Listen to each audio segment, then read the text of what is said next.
government and you're called before a committee and you lie, technically you could go to jail. Right. And Dick Helms, the CIA director, was indicted for lying about the Chilean thing. And then, you know, given a plea bargain sentence, so they didn't pursue it.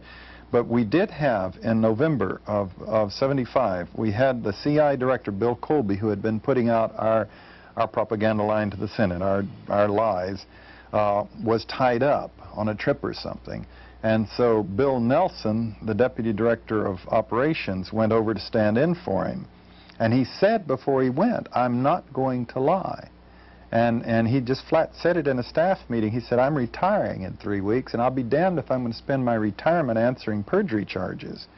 So he went over there and told the truth. Now, Ambassador Mulcahy said one thing, and then Nelson testified and said exactly the opposite. And so they had a direct head-to-head contradiction. And so the senators nailed Mulcahy. "One of you gentlemen is lying."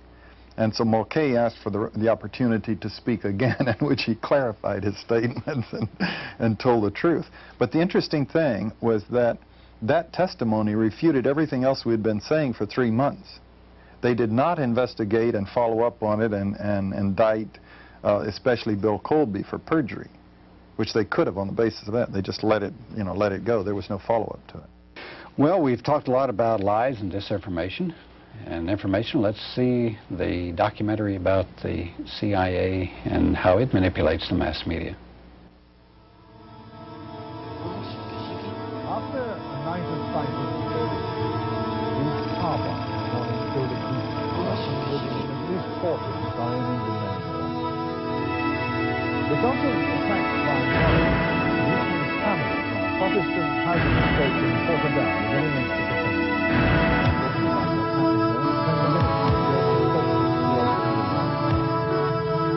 Other stories today, nailed by the morning egg, rain, they seem to break to get it across the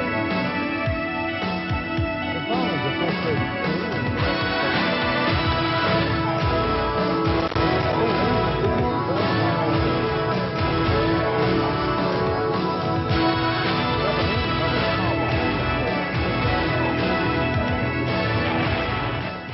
On diverse reports, we try to bring you background to the news you read in newspapers and see on television.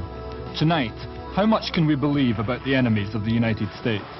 In Angola 10 years ago and in Nicaragua today, we hear accounts of communist expansion. But are such stories true?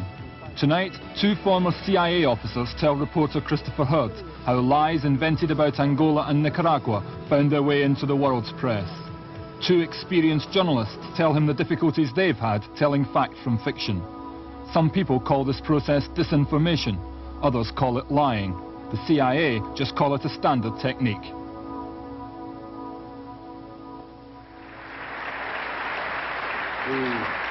The Sandinista dictatorship of Nicaragua, with full Cuban Soviet bloc support, not only persecutes its people, the church, and denies a free press, but arms and provides bases for communist terrorists attacking neighboring states. As the saying that they have is that this has been said publicly, by the way, by U.S. government spokesman, that our intelligence from Nicaragua is so good, that we can hear the toilets flush in Managua. And I've often thought that might be the source of some of this information.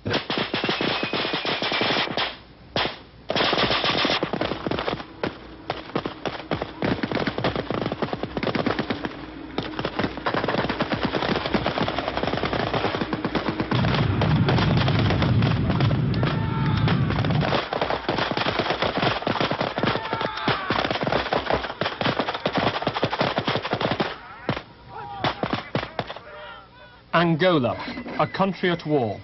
Rich in natural resources, as large as France and Spain together, a left-wing government, supported by the Cubans, fights a continual battle against a guerrilla army backed by the South Africans. 10 years ago, the Russians and their allies sent troops and guns into a continent where they had no right to be. According to the newspapers at the time, that's how the Angolan War started. Or did it? John Stockwell worked for the CIA for 12 years, rising to the rank of colonel.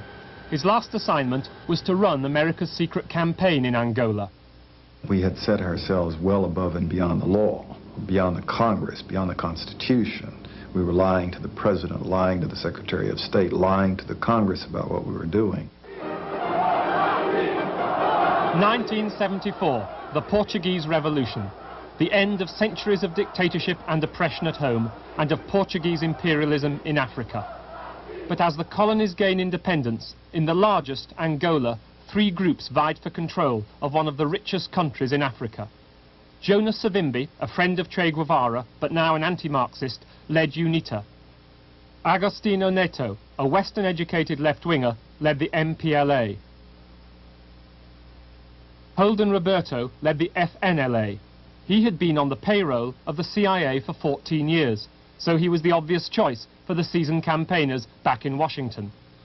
The CIA had just closed down 3 long-term paramilitary operations in Southeast Asia. Vietnam, Cambodia, and Laos. They'd had over 1,000 paramilitary case officers come flocking back to Washington. They didn't have desks for everybody, much less jobs, and morale was rock bottom low. They wanted a covert action. They wanted a paramilitary encounter. Angola was convenient.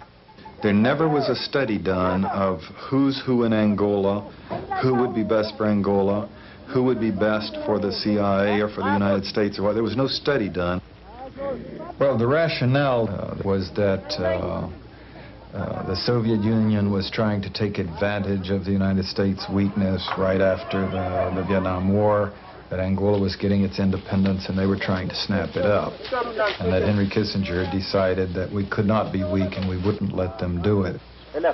Our own files disproved that. We moved into Angola first and the Russians were responding to us.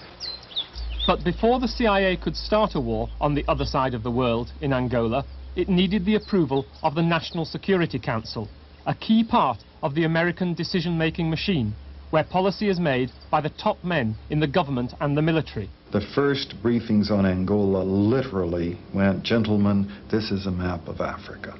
Here is Angola. And then they went on with a chart to explain there are 3 liberation movements in Angola.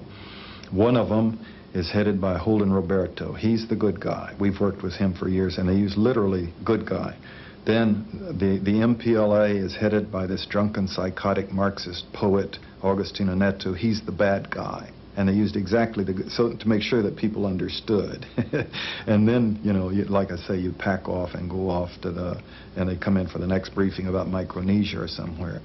The superficiality of what I saw fat old men dozing off in subcommittee meetings of the National Security Council in which we were making decisions that were getting people killed. And I mean exactly the way students do in their 9 o'clock class, you know, propping themselves up and getting their glasses balanced so it won't look, you know, people can't tell if they're and their heads nodding off.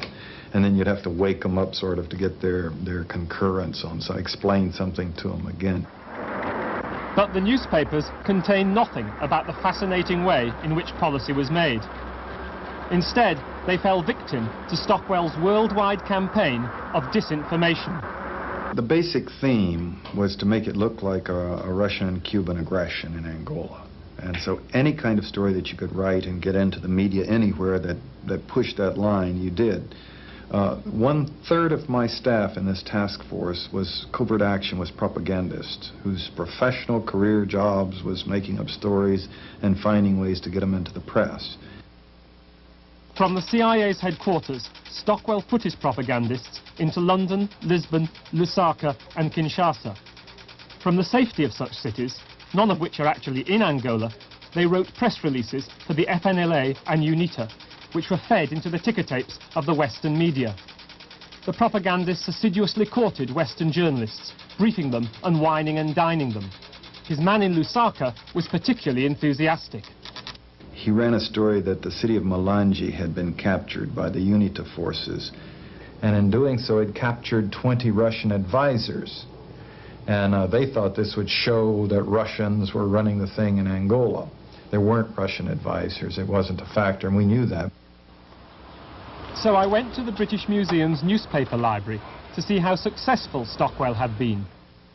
And here's the story in The Guardian, under the headline, UNITA captures 20 Russians. The UNITA statement, with all its convincing detail, is quoted at length.